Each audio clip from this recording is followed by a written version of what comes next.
오늘 이 비유의 말씀은 우리가 자선을 가르치는 것, 자비를 베푸는 것, 이것이 아니라 복음적인 의도가 계시되었다는 것을 우리는 알아야 합니다. 율법 교사가 예수님을 찾아간 이유가 있습니다. 그 의도가 순수하지 못합니다. 25절 말씀에 보시면 어떤 율법 교사가 일어나 예수를 시험하여 이르되, 그러니까 예수님을 시험하기 위해 질문을 던진 것입니다. 그 이유는 29절 말씀에 보면 자기를 옳게 보이려고 예수님께 물어본 것입니다. 그러니까 이 율법 교사의 질문은 예수님의 말씀을 듣기 위해서 온 것이 아닙니다.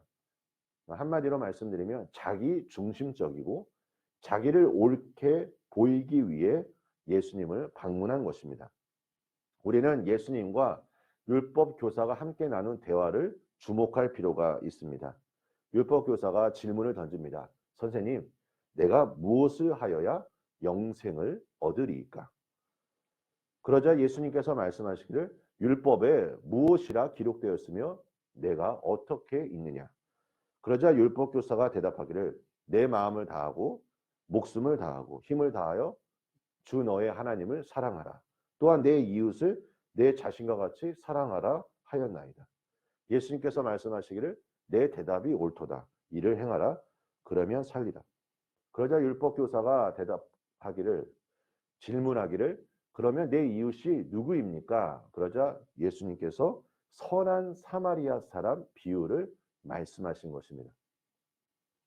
이 대화의 흐름을 보았을 때는 큰 문제가 없어 보이는 것 같지만 율법 교사가 생각하는 것과 예수님이 생각하는 것에는 아주 근본적인 매우 큰 차이가 있다는 것입니다. 곽선희 목사님께서 설교하신 내용의 일부분입니다. 목사님께서 이스라엘을 방문해서 이스라엘 사람들이 드리는 그 회당에 가서 예배를 드리게 됩니다. 그런데 마침 그날 예배의 그 주제가 무엇이냐면 내 이웃을 내 몸과 같이 사랑하라 였습니다. 그래서 그 유대인들은 어떻게 이 본문을 가지고 메시지를 전하는지 한번 듣게 되었습니다. 그런데 참 신기한 것은 유대인들이 이야기했던 이 이웃이라는 개념은 누구였냐면 이스라엘 사람들이었다는 것입니다. 그리고 조금 더 확장하면 누구냐면 바로의 산파처럼 이스라엘을 돕는 자만 이웃이라는 정의를 내린 것입니다. 예수님의 질문 중에 아주 핵심적인 내용이 있습니다. 율법에 무엇이라 기록되었으며 내가 이것을 어떻게 읽느냐라는 것입니다. 우리의 관점이 중요합니다. 우리가 성경을 읽을 때 어떻게 읽느냐, 그 내가 읽은 이 성경 말씀을 어떻게 해석하고 우리가 어떠한 마음으로 적용하는가가 상당히 중요하다는 것입니다. 서마리아 사람 비유에서 등장하는 세 사람이 있죠. 제사장, 레위인, 선한 사마리아 사람입니다.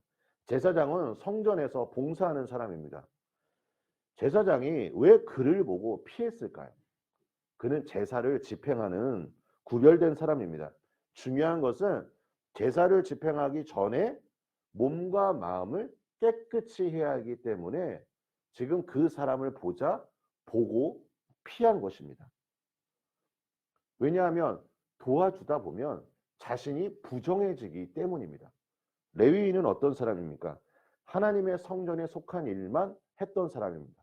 그러니까 레위인이 그를 도와주지 않았던 이유 중에 하나는 무엇이냐면 이것은 내가 할 일이 아니라는 것입니다. 그런데 사마리아 사람은 그를 보고 도와주었습니다. 근데 어떠한 마음으로 도와줬을까요? 그가 도와준 이유가 여기에 기록되어 있습니다. 불쌍히 여기는 마음. 우리 성도님들은 사람을 바라보실 때 어떠한 마음으로 바라보십니까? 우리가 예수님의 마음을 품으며 예수님의 뜻을 향하여 순종하기 위해 중요한 것은 예수님처럼 행하는 것입니다.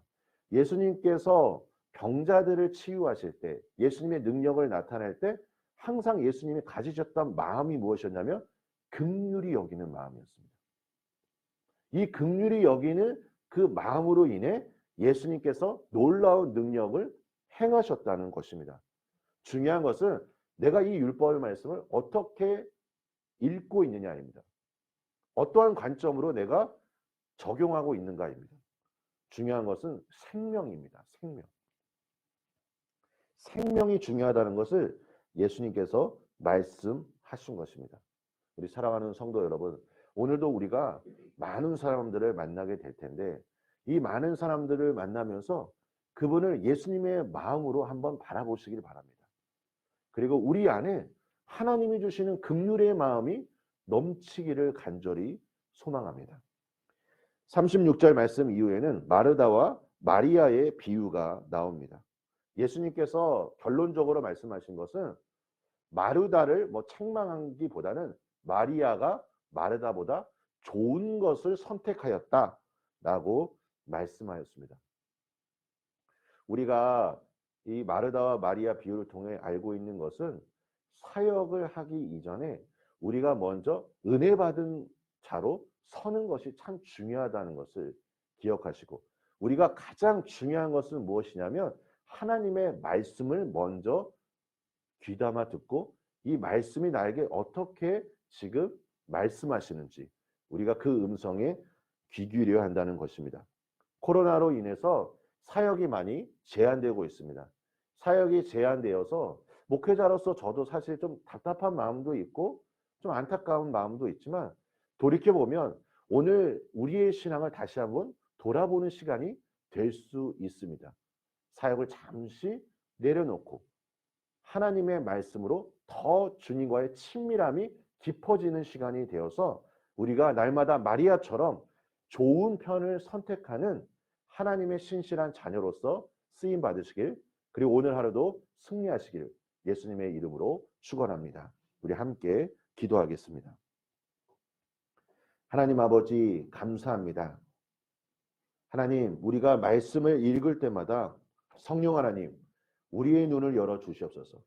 하나님, 우리가 이 말씀을 읽을 때마다 어떠한 삶의 자세로 순종하며 나아가야 할지 주님께서 말씀하여 주시기를 원합니다.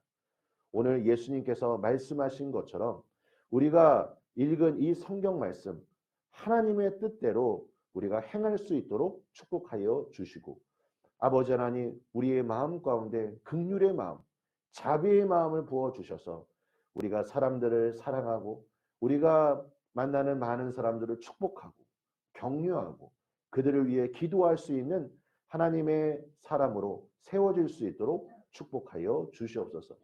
하나님, 우리가 날마다 마리아처럼 좋은 편을 선택하길 원합니다. 하나님, 먼저 우리가 말씀 안에서 내 영혼이 하나님의 은혜를 누리게 하여 주시고, 말씀을 통해서 하나님이 주시는 놀라운 사랑을 경험하게 하여 주시고, 이 받은 은혜와 사랑을 가지고 주님께서 나에게 명령하신, 말씀하신 사명을 온전히 감당할 수 있도록 주님 축복하여 주시옵소서. 하나님, 오늘 하루의 삶을 맡겨드립니다. 아버지 하나님, 우리를 통하여 예수 그리스도의 사랑이 전하여지게 하여 주시고, 우리 성도님들의 한 주의 삶을 주님께서 기름 부어 주시사, 하나님 어려운 이 시기에 하나님 하나님이 주시는 이 은혜로 말미암아 이 위기와 이 고난을 넉넉히 이겨낼 수 있도록 주님 축복하여 주시옵소서. 예수님의 이름으로 기도합니다. 아멘.